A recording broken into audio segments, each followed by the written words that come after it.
mencegah terjadinya kekerasan terhadap perempuan dan anak.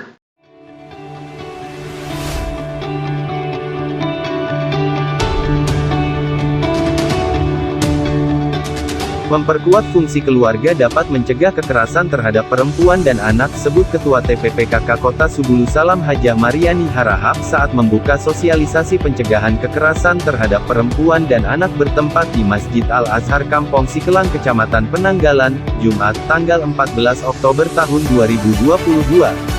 Dikatakannya, perempuan memiliki peran strategis di dalam pembangunan dan anak merupakan generasi penerus bangsa.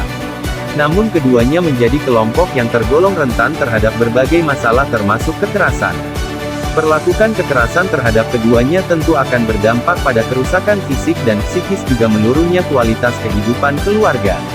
Peran keduanya sangat besar dalam membangun bangsa dan negara, maka sangatlah penting stakeholder menyadari hal ini. Perempuan berperan sebagai manajer keluarga yang memastikan seluruh anggota keluarganya dalam keadaan baik dan sehat. Tentunya peran ini dapat dicapai dengan dukungan suami sebagai kepala keluarga.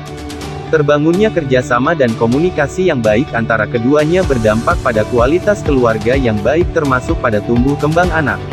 Pemerintah Kota Subulu Salam juga telah menyediakan layanan keluarga seperti pusat pembelajaran keluarga, Puspaga, dan lembaga pengaduan dan pendampingan bagi korban kekerasan terhadap perempuan dan anak yang ada di DP3 AKB. Dalam kesempatan tersebut Ketua TPPKK Kota Subulu Salam Hajah Mariani Harahap memberikan santunan kepada orang tua jompo dan anak yatim.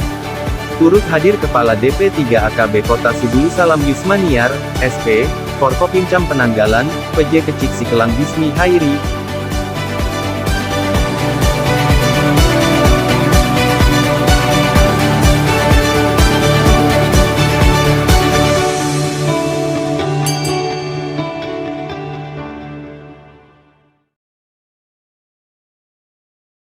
Media Center Dinas Komunikasi dan Informatika Kota Subulu Salam mengabarkan.